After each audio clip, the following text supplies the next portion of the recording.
Rev up your engines!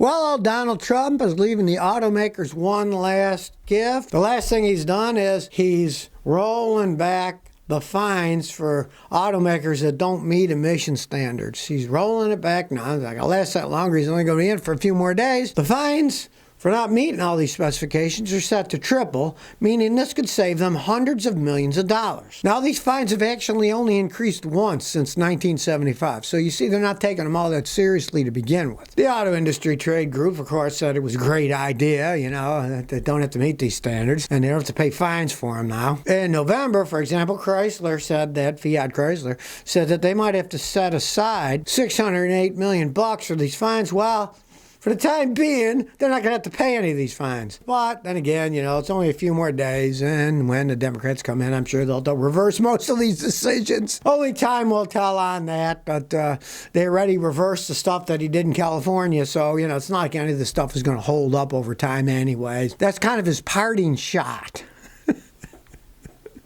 And the car manufacturers like it for the short run, But as time goes on, they'll probably bring it back. But then they always seem to lay it into the future and say, okay, well, you got to pay this in the future, and then things change. So, anything that has to do with politicians and lawyers, well, you take it all with kind of a grain of salt. Well, there's a new German car manufacturer called Sono Motors, and they're working on an electric car that can help recharge itself with solar panels built into the body. It's called the Scion, not Toyota Scion, S-C-I-O-N, but S-I-O-N. You'd think they could have thought of a different name. Not sound exactly like one that's already out there. Plans on making them next year, and they're going to start at $26,400, they claim. Now, it looks like a minivan, but it's covered with 248 polymer solar panels built into the black bodywork. So it's not like you got these goofy panels glued in. They're built in. And of course, they absorb energy from the sun. Now, on the other hand, I guess they're not thinking about Americans driving and smashing into each other, because then they're going to wreck half of them as they destroy the body in wrecks. And it would cost a fortune to repair them, I'm sure, once they got in a wreck. Now, these panels can absorb energy from the sun, whether it's sitting or driving down the road. They're only making one model, coming in black, kind of like Henry Ford and the original models. Here, you can get in any color you want as long as it's black. And of course, black absorbs energy better, so it'll be better for the solar panels on them. Now, potentially, you could drive these cars for 4 weeks without recharging them, because they're recharging while they're sitting there. And they say that in Germany, you can get up to 35 kilometers every day of additional energy from it, regenerating power using solar energy and charging the battery in the car. They're fully electric cars. And on just the regular charge, they say they can go 255 miles. And then, of course, if it's really sunny, they can go further. So, interesting idea. We'll see how it pans out. They say they're going to be selling them next year. Here you go, more Tesla recalls. The National Highway Traffic Safety Association has told Tesla they have to recall Model S and X over their fiasco with their computer system and their giant screen. Turns out that the touch screens are becoming less responsive, don't work.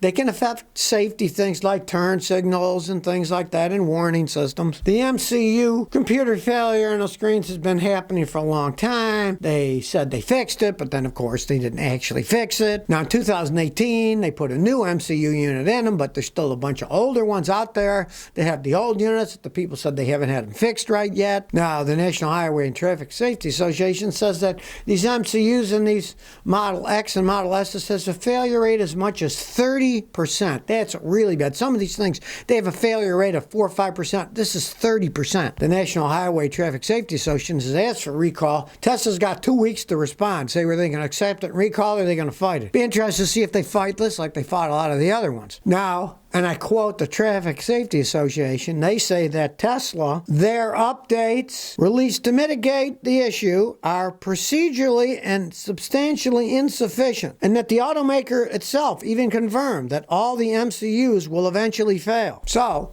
here we go. More electronic failure in an electric car. Seems to me kind of a pattern here with those things. Glad I didn't buy one. JJF 1980 says, Scotty, I'm looking to buy a new SUV, 2013 to 2017. A Lexus GX, a Toyota 4Runner, or a Highlander. Anything I should look for? Okay, well, you pick 3 good ones. Now, they're all going to be expensive because people want a lot of money for them because they last so long. Decide, what do you want? Do you want the luxury of the Lexus? Do you want the unbelievable long-lastingness of a Toyota 4Runner, or a Highlander that's kind of in between? It's a little more luxurious than a 4Runner, but it's nowhere near as luxurious as a Lexus. And see what price ranges you can find. And of course, always listen to me.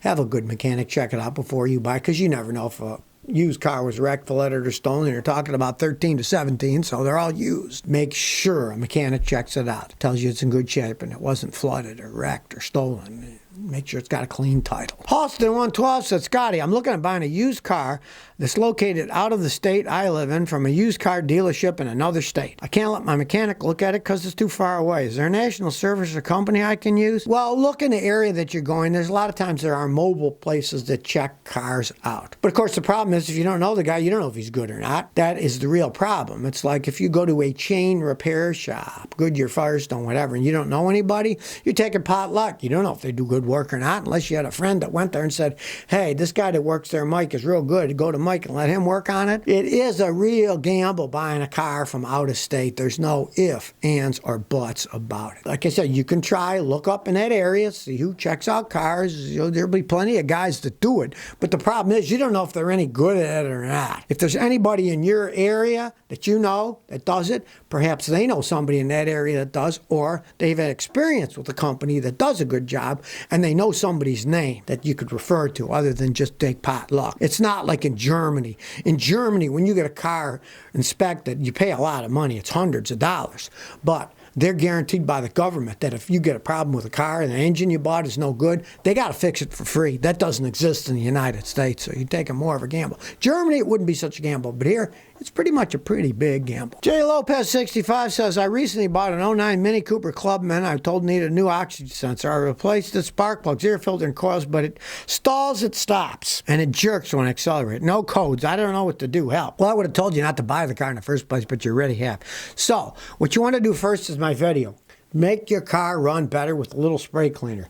You're going to clean the mass airflow sensor. You're going to clean the throttle. It could easily be that's the problem. Those are very simple things. Now, if that doesn't fix it, watch my video, how to clean fuel injectors without removal. You pay a mechanic like me to hook up a fuel injection cleaning machine and clean them out physically, and that will often help it. Now, if you want to try on the cheap, get some good fuel injector cleaner like Chevron Techron. Any cleaner that contains PEA, petroethylamine, that's the only nitrogen-based cleaner that really works on modern cars. You can use any brand as long as it says contains PEA and try it out.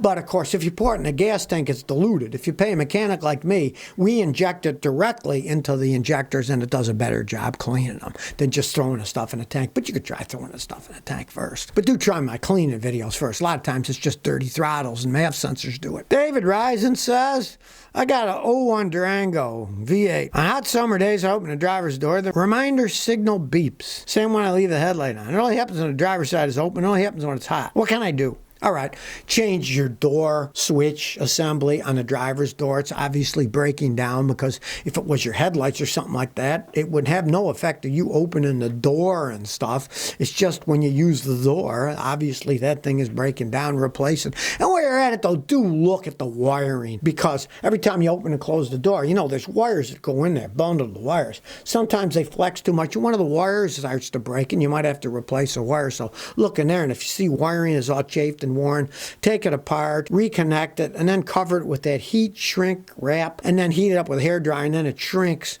so then it's all sealed and it won't short out anymore. Noah J says, I got a Honda Civic 1996. It overheats when I drive in. The parked radiator is full to the top, and the top hose gets hot, but the bottom hose stays cold. I can't figure it out. Okay, I can tell you one of two things is probably wrong. Change the thermostat. It could just be a stuck thermostat, and then the radiator can't flow, and that's it. Very simple thing. Now, if you put in a new thermostat, still does the same exact thing, then your radiator's clogged up, because that thing's what, 25 years old. The radiator could just be clogged up and you need a new one. And the advantage of that is, hey, it's a Honda Civic. There's millions of them out there, and you can get aftermarket radiators for as little as $59 that work perfectly fine. Yeah, they're made in China, but I bought hundreds of them, and I never had a problem with any of them. So thermostat will cost you $8-10. Try that. If that doesn't work, then replace the radiator, because it would be clogged up inside. So if you never want to miss another one of my new car repair videos, remember to ring that bell.